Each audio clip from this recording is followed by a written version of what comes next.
Chapter 5 Strategize Creating a Plan of Action.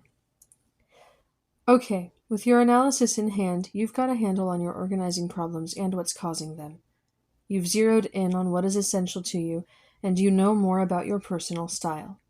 You've articulated what your disorganization is costing you in time, money, and happiness, and what you will gain from winning the war against clutter. You are ready to dive in and get to it, right? But wait. As you scan the endless piles of clutter and monumental chaos before you, an old, familiar anxiety rises within you, and your mind begins to reel with all too familiar questions. Where do I start? How long will it take? How in the world can I make my efforts last? During the analyze stage, you identified where you are. Now it's time to visualize where you're going, and, more specifically, how you will get there. This requires a plan of action. Creating a plan of action takes very little time, about an hour. But if you skip it, you are setting yourself up for disaster. See if the following scene sounds familiar. As you remember from Chapter 2, I grew up as an exceedingly disorganized kid. My room was so messy, one friend recently told me she used to be afraid to visit me because every time she did, she'd end up losing something in the chaos. As a theater person and dancer, I collected everything, from costumes, props, and vintage cooking utensils to old class notes, souvenir restaurant menus, and playbills. These were my treasures, but I could never find anything. There wasn't a day that you could see even a square inch of the floor. It was a nice floor, too. Congolium, a jazzy turquoise and blue design I had begged my parents for and that they had bought me in the hope it would inspire me to keep my room neat and navigable. No such luck. Within a day of being installed, the Congolium was covered in rubble, barely to be seen again. Every 6 months or so, my parents would hit the roof and banish me to my 4th-floor jungle for the weekend, with direct orders not to come out until it was cleaned up. Truth is, I wanted to be organized. I really did, because it was almost as frustrating to me to have my room in such turmoil as it was for them to see it that way. My junkyard of debris was actually a collection of wonderful memories, projects, and ideas. Yet, when I wanted to take action on any of them, I had no idea where to look. So, my Friday nights always started with the best of intentions. But as I surveyed the actual mess, I would freeze in my tracks, paralyzed with confusion as to what action to take. I'd say to myself that success meant eliminating the clutter. So I'd get in gear by aiming to place the stuff that was strewn all over the floor, desk, bed, and dresser, put away neatly in all my drawers, shelves, and closets. Oops. Not possible. Each of my storage units was already packed to the brim. So, figuring I had to make space, I'd begin by dumping out all the drawers and emptying all the closets in an effort to decide what junk I could get rid of. In the course of sorting through this stuff, I would rediscover lost treasures I hadn't set eyes on since the last time I'd attempted to get my room in shape. Wow, this reminds me of that trip I took. Or, gee, I could really use this someday. Became constant refrains, slowing the cleanup process to a crawl, followed by, oh no, I forgot to send this letter. Or, oops, I never finished making this scarf. Which would bring the process to a grinding halt as I tried to complete each unfinished chore that second. Surrounded by my newly unearthed treasures and unable to part with any of them, I would revise my goal to at least sort everything into categories, creating piles with some kind of logic. But before long, there were piles on top of piles, and I lost track of what I had sorted, what I hadn't, or where I was. I was at sea again. The clock was ticking. Sunday night was fast approaching. Soon there would be a knock on the door. My parents, ready for the grand unveiling. I would look around my room and realize that it actually looked worse than it had when I started. In a panic, I'd quickly gather stuff from every direction and shove it into drawers, closets, and under the bed with no rhyme or reason. The knock arrived. My parents came in, saw the Congolium, and applauded me for my efforts. The room was perfect, but I knew better. Sure enough, by the next day, the Congolium would start to disappear again as the piles returned. I had spent 16 hours of determined activity with no visible payoff for my efforts whatsoever. Another marathon organizing session, down the tubes. In 6 months, I would be at it again. There is no doubt that as a teenager I had the desire, time, and determination to get organized. So what was missing? I had no strategy, that's what.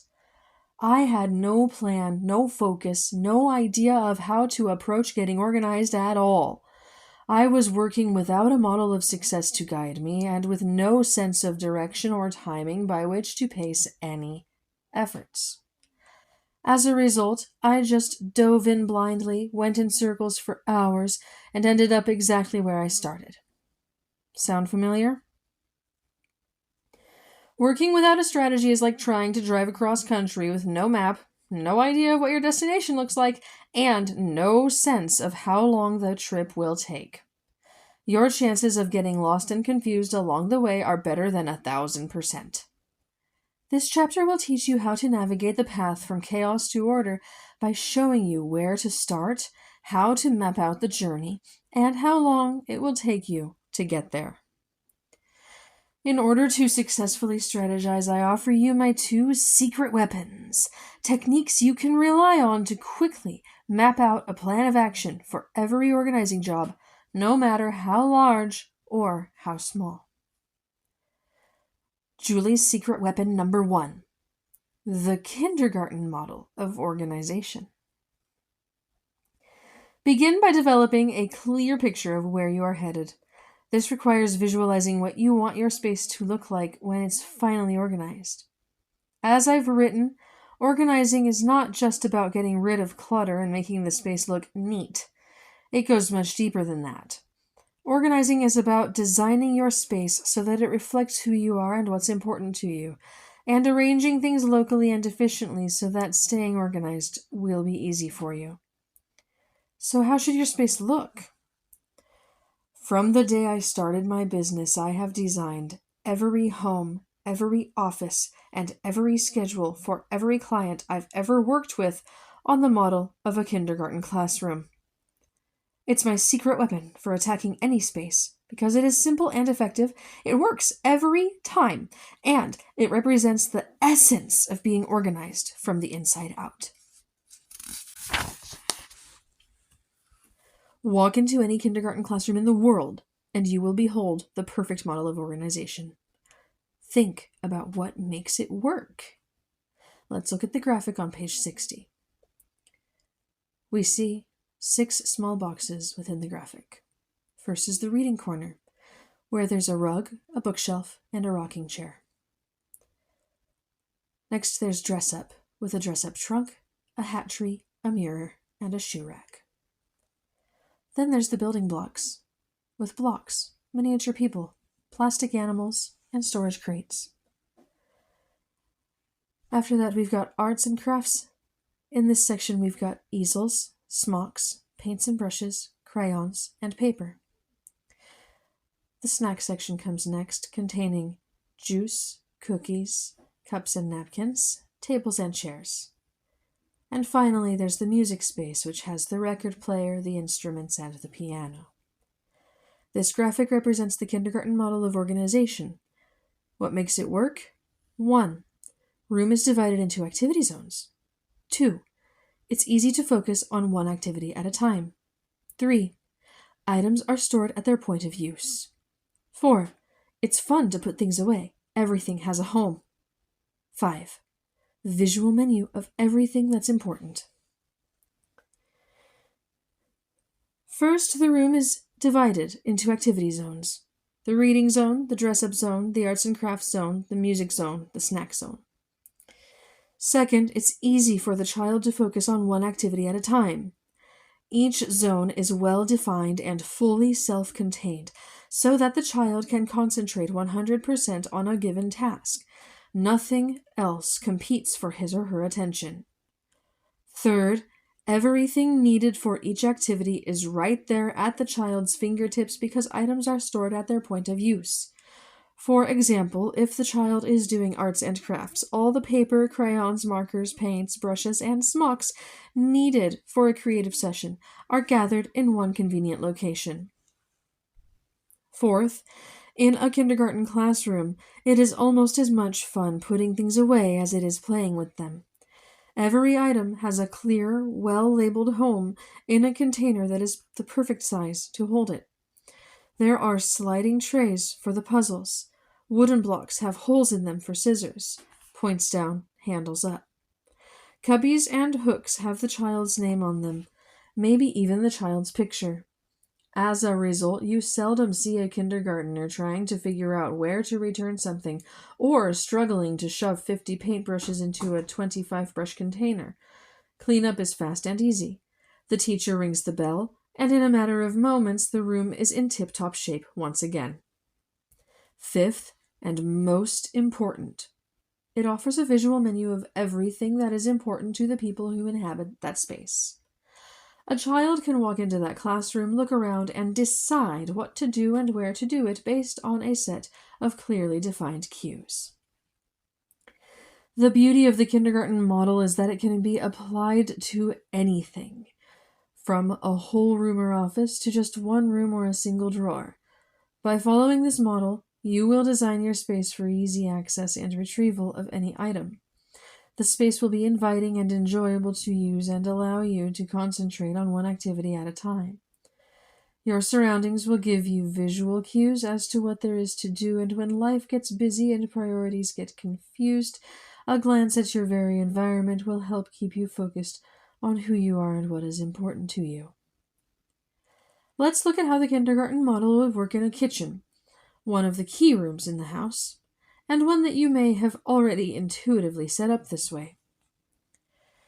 The typical activity zones of a kitchen are food preparation, cooking, dishwashing and dish storage, food storage, utility, and household paperwork. As you identify each zone, think about what supplies are required to perform that activity and what storage units you might use to house those supplies. As food preparation is where you do all the cutting, chopping, mixing, and seasoning of food before it is cooked, the best location is on the longest available counter somewhere between the sink and the stove or the sink and the refrigerator. Cabinets above and below this countertop should be used to store necessary food preparation supplies such as cutting boards, knives, mixing bowls, measuring cups, spoons, appliances, seasonings, and plastic wraps. Naturally, the cooking zone is best located around the stove and cooktop. It is here where you would store all your pots and pans, pot holders, bakeware, and cooking utensils to make cooking a simple and convenient task. For the dishwashing and dish storage zone, store everyday dishes, glassware, flatware, dish towels, and detergent as close to the sink and dishwasher as possible. This makes it easy to reach up and put away items from the dishwasher or dish drainer without requiring long trips across your kitchen to some remote and inconvenient location. The utility zone, for a heavy-duty cleaning and maintenance of the kitchen, can be located under the sink or in a nearby closet to conveniently hold your full supply of sponges, cleaners, mops, brooms, garbage bags, and possibly even pet supplies. The food storage zone is where food is kept, and it is composed of the refrigerator and, if you are lucky, a separate pantry.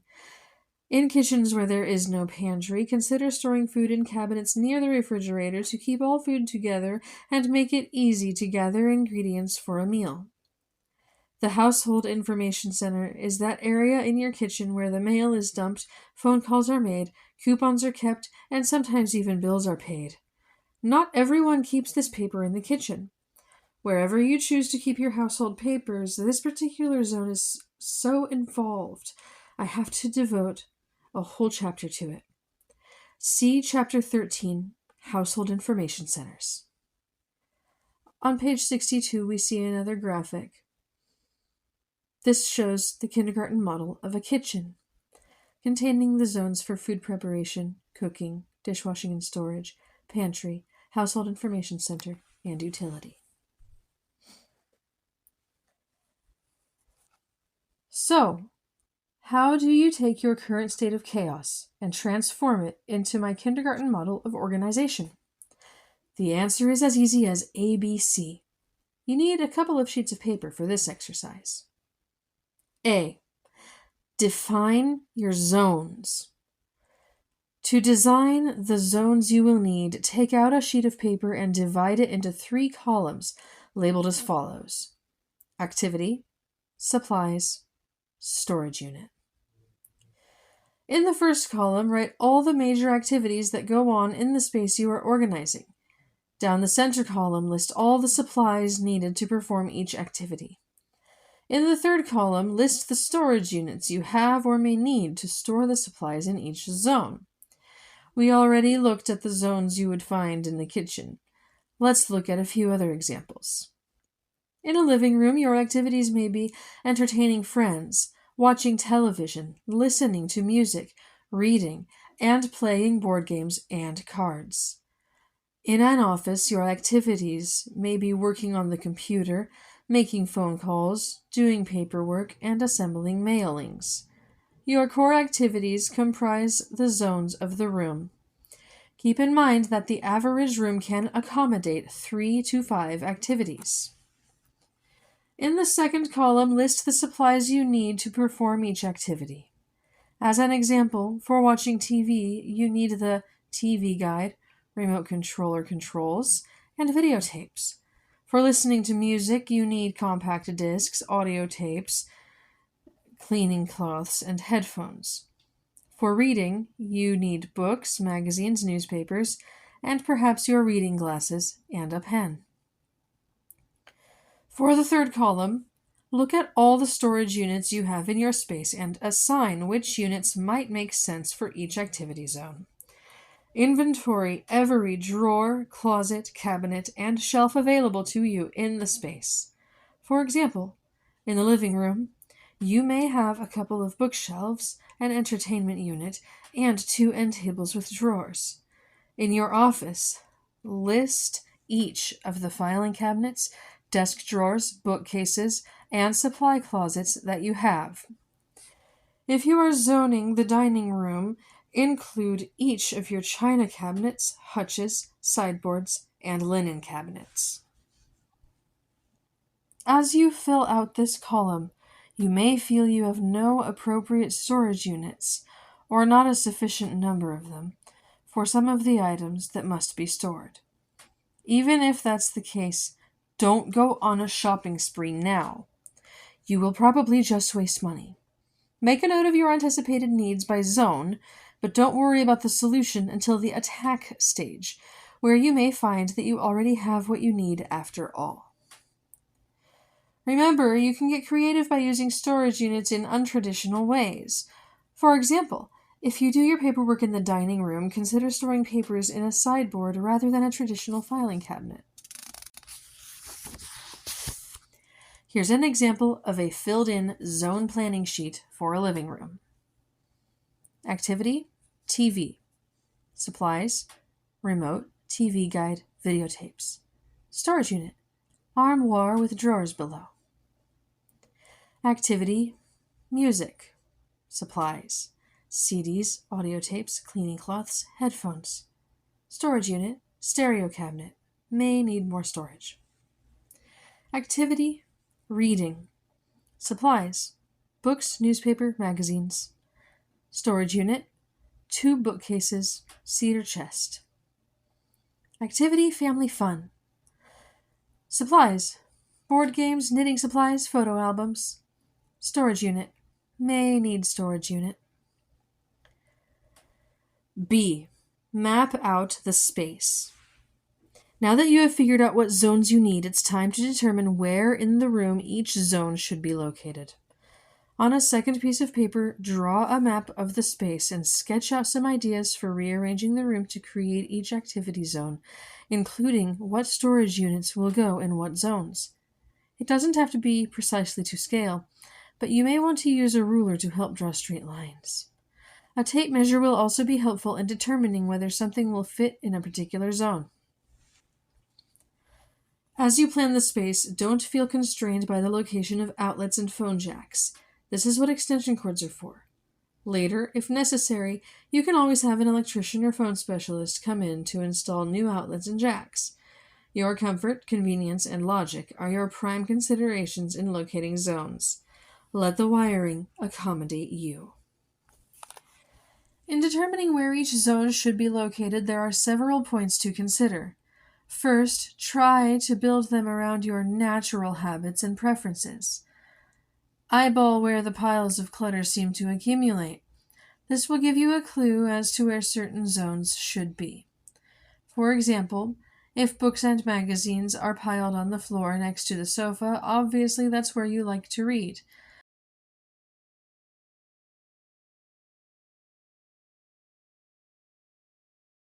Make it easy to grab and return reading materials with minimum effort in that spot by moving a bookcase and magazine basket next to the sofa.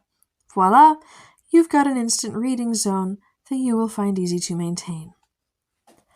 A client of mine who worked from home always had papers and files piled high on her dining room table. Fed up with having no place to eat at mealtimes, she called me in to help her design a built-in office in her living room. Yet I noticed that the dining room table was located in her favorite spot in the house, next to a big picture window overlooking some beautiful trees, whereas the area of her living room where she was planning to build her office was far removed from the natural light and scenery she loved so much. I persuaded her to build the office cabinetry on the wall adjacent to the dining room table, where most people place their china cabinet, so she could continue working where she loved to be, yet still clear the table easily for meals. Second, think about the kind of relationship of one activity to another in determining where your zones should be. For example, in a living room, you may want to locate the TV zone at one end of the room and the reading zone at the opposite end so that different members of the family can enjoy the space simultaneously. On the other hand, you may wish certain zones to be located near each other because they are naturally related. For example, in an office, it is convenient to locate the computer zone near your main paperwork zone because the materials from one are often used in conjunction with the other. The architectural configurations and restrictiveness of the room are the third element to consider, as sometimes they provide a starting point for designing the space. For example, in zoning a bedroom, you would do well to create a compact dressing zone by moving all chests of drawers nearer to the closet. This arrangement will make it easy to get dressed in the morning without having to run back and forth across the room. Built-in cabinets and wall units can also influence where to set up zones. But if you discover that you're consistently performing an activity far away from the built-in zone where your supplies for this activity are stored, it may be time to seriously consider finding a new, different use for that built-in to work with, not against, your habits. C. Rearrange furniture.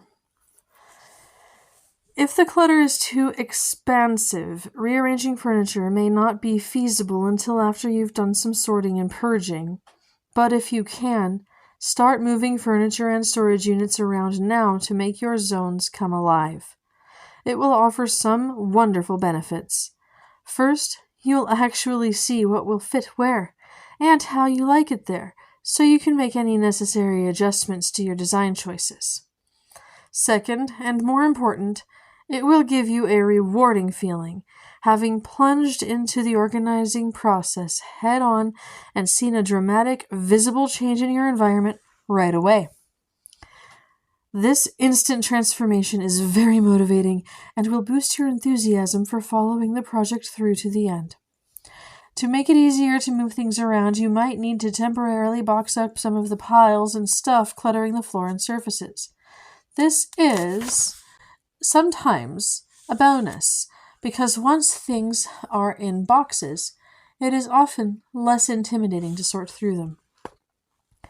The room seems instantly cleaner and more spacious, and you can tackle one box at a time until the job is done.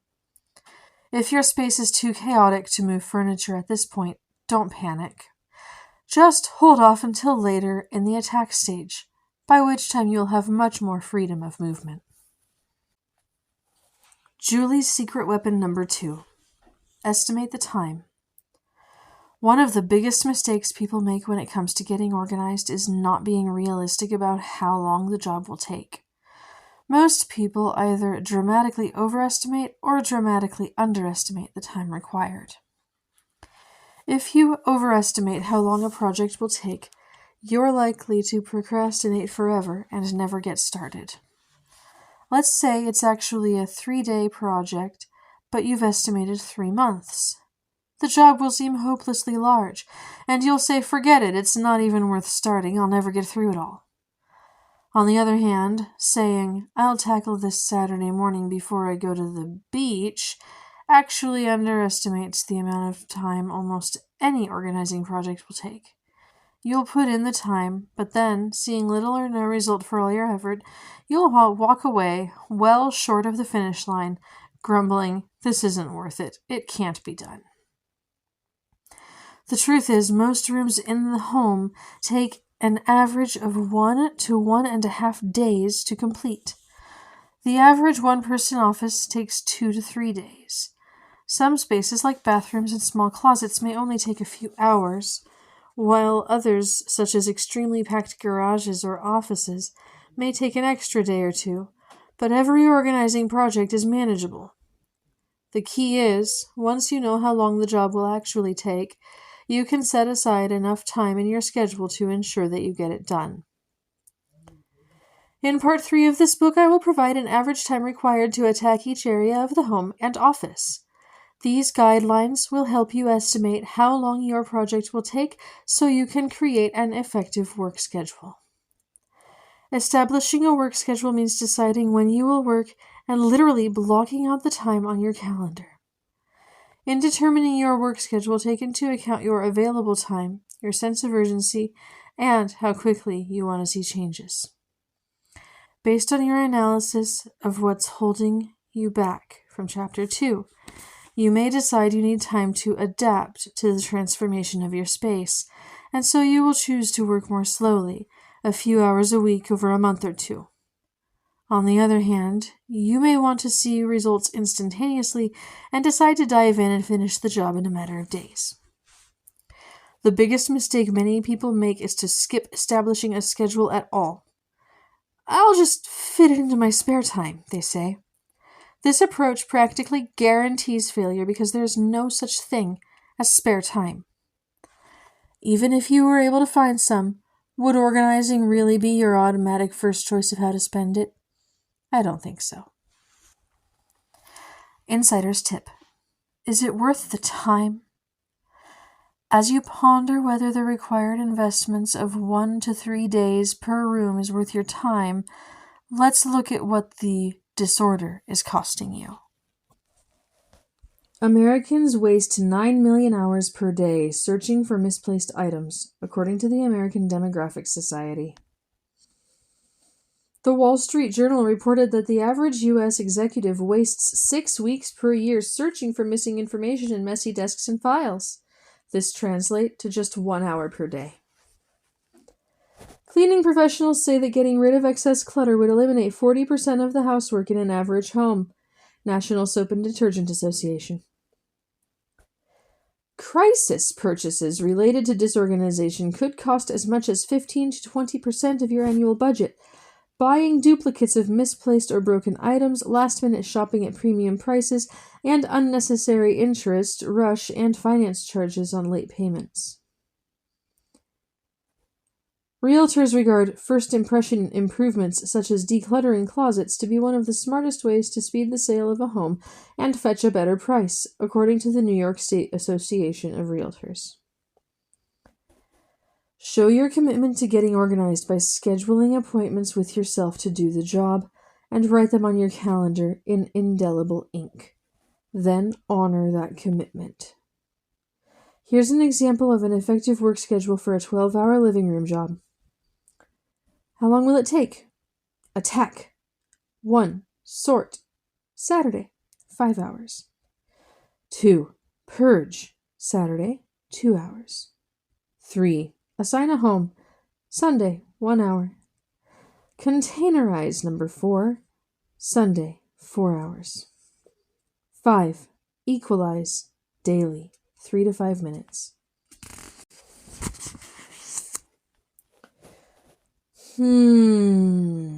Sort, purge, assign, containerize, equalize. What's all that, you ask? Those are the steps you will follow as you move into the next phase of the organizing process. Attack. Analysis and strategy in hand, you are actually ready to plow through the piles and get organized. Now, turn the page and let's dive in.